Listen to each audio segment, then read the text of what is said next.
വിളിച്ചേ. ഒരു കവിത ചൊല്ലു കേൾക്കട്ടെ.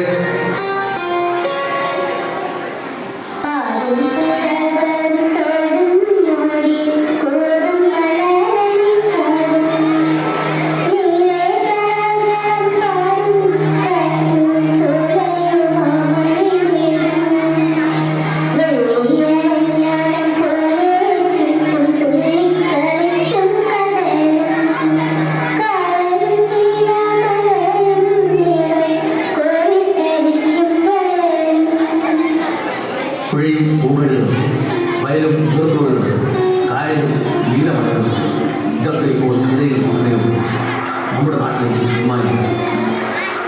മതി മതി, നേരി കഴിയുക, വല്ലതും കഴിക്കാം. ഇതാ അമ്മ എന്റെ ലഞ്ച് കിറ്റ്. നീ ഭക്ഷണമെല്ലാം കഴിച്ചല്ലോ. എന്താ പോലെ ഈ പ്ലാസ്റ്റിക് പാത്രങ്ങൾ കൊടുത്തേക്കുന്നത്? ഇവിടെ സ്റ്റീൽ പാത്രങ്ങളൊന്നും തന്നെ ഇല്ലേ? അച്ഛാ, മോൻ ഇതൊക്കെയാണ് ഇഷ്ടം. ബെന്റിന്റെ കുപ്പി, സ്പൈഡർമാന്റെ ബോക്സ്. ചെക്കൻ വാശി പിടിക്കുന്നത് അച്ഛനും കണ്ടിട്ടില്ലേ?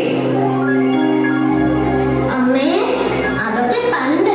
ഇപ്പോൾ ഇതൊന്നും എന്റെ സ്കൂളിൽ കൊണ്ടുപോകാൻ പറ്റില്ല. എന്റെ വിദ്യാലയമേ ഹരിത വിദ്യാലയമാണ്. ഇനി ഞാൻ ഈ പ്ലാസ്റ്റിക് പാത്രം ഒന്നും സ്കൂളിൽ കൊണ്ടുപോകില്ല. No plastic. നന്നായി മോനെ. ഈ പ്ലാസ്റ്റിക് പാത്രത്തിലോ ചൂടുള്ള വെള്ളവും ഭക്ഷണവും കൊണ്ടുപോകേണ്ടത് ഇതൊന്നും ആരോഗ്യത്തിന് നന്നല്ല. ഓ പിന്നെ, നമ്മൾ ആദ്യമായിട്ടാണോ ഇതൊക്കെ ഉപയോഗിക്കുന്നത്? ഇതാവുമ്പോ വിലയും കുറവ്, വലിയ ഭാരവും ഇല്ല. അല്പലാഭം പിടിച്ചേണം, എത്ര പറഞ്ഞാലും മനസ്സിലാകില്ല. അമ്മേ, ഈ ബിസ്ക്കറ്റിന്റെ കവർ എവിടെ ഇടണം? ഇത് സ്കൂളിൽ ഇടാൻ പറ്റില്ല. എന്റെ സ്കൂൾ ഹരിത വിദ്യാലയമാണ്. No plastic. അത് നീ ആ മുറ്റത്ത് കൂട്ടിയിട്ടിരിക്കുന്ന കരിയിലയുടെ കൂടെ ഇട്ടോ. വൈകിട്ട് കത്തിക്കാലോ. പ്ലാസ്റ്റിക് കത്തിക്കാൻ ശിവ ശിവ, നീ അത് ഒരിടത്ത് വയ്ക്കേ. ആ ഹരിതകർമ്മസേനാംഗങ്ങൾ റിപ്പോർട്ട് കൊടുക്കാം. ഓ പിന്നെ, ഇനി അവർക്ക് കൊടുക്കണം 50 രൂപ. കൂടുതൽ പ്ലാസ്റ്റിക് ഉണ്ടെങ്കിൽ ചാർജും കൂടും എന്ന് കേട്ടു.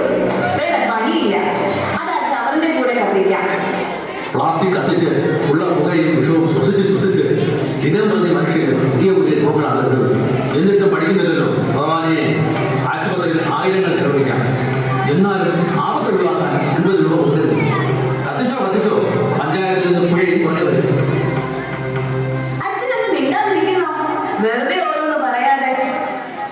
ഞാനൊന്നും പറയുന്നില്ലേ, കണ്ടറിയാതെ കൊണ്ടറിയാം. അപ്പു, നീ മേൽ കഴുകിയോ? വാ, ചായ കുടിക്കാം. അമ്മേ, ഞാൻ ഹോംവർക്ക് ചെയ്തു. ഇനി ടി വി കണ്ടോട്ടെ. ശരി. വാർത്ത വയ്ക്കും മോനെ. സമാനതകളില്ലാത്ത ദുരന്തത്തിലൂടെയാണ് നമ്മുടെ നാട് കടന്നുപോയിക്കൊണ്ടിരിക്കുന്നത്. ഇന്ന് പുലർച്ചെയുണ്ടായ ഉരുൾപൊട്ടലിൽ ഒരു ഗ്രാമം മുഴുവനും അപ്രത്യക്ഷമായിരിക്കുകയാണ്. നടുങ്ങുന്ന ദൃശ്യങ്ങളാണ് ഇവിടെ കാണാൻ സാധിക്കുന്നത്. ജീവന്റെ ഒരു തുടിപ്പോ പുൽക്കൊടിയോ പോലും ബാക്കി വെക്കാതെ കലങ്ങിയൊഴുകുന്ന മണ്ണും ചെളിയും മാത്രമായിരിക്കുകയാണ്. കണ്ണെത്താ ദൂരത്തോളം ഇവിടെ ഒരു ഗ്രാമം ഉണ്ടായിരുന്നു എന്നതിന് ഒരു തെളിവ് പോലും ശേഷിച്ചിട്ടില്ല. മറ്റൊരു വാർത്തയിലേക്ക്. കുടിവെള്ളമില്ലാതെ മറ്റാൾക്കാർ ഗ്രാമത്തിൽ നിന്ന് മനുഷ്യർ ജീവനും കൈലേന്തി പലായനം ചെയ്യുന്ന വാർത്തയാണ് ഇപ്പോൾ ലഭിക്കുന്നത്. മാസങ്ങളായി കുടിവെള്ളക്ഷാമം അനുഭവപ്പെടുന്ന ഇവിടെ കന്നുകാലികളും പക്ഷിമൃഗാദികളും കൂട്ടത്തോടെ ചത്തുപോകുന്ന വിവരം ഞാൻ കഴിഞ്ഞ നാളുകളിൽ അറിഞ്ഞതാണ്. കൃഷി ഇല്ലാതായിട്ട് മാസങ്ങളായി കൃത്യത്തിലില്ലാതെ ജനങ്ങൾ ഇവിടെ മുഴുകയാണ്. കേരളത്തിലെ 2018 പ്രളയത്തിന് സമാനമായ അവസ്ഥയാണ് ഉത്തരേന്ത്യയിൽ നിന്ന് റിപ്പോർട്ട് ചെയ്യുന്നത്.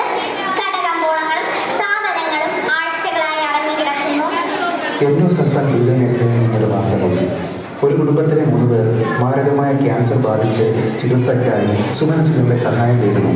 നിങ്ങളുടെ സംഭാവനകൾ അയക്കേണ്ട വിലാസം. മതി, ആ ടീ ഓഫ് ചെയ്യും. നല്ലതൊന്നും കേൾക്കാനില്ല. ഇതിന് സമാധാനമായി ഉറങ്ങാനും കഴിയില്ല. എല്ലാത്തിനും കാരണം മനുഷ്യന്റെ അത്യാർത്ഥിയും പ്രകൃതിയോടുള്ള ക്രൂരതയുമാണ്. അനുഭവിക്കുക തന്നെ, അല്ലാതെ ഈശ്വര നീ തന്നെ. അപ്പു, നേരം ഒരുപാടായി, പോയി കിടന്നുറങ്ങൂ. ഈ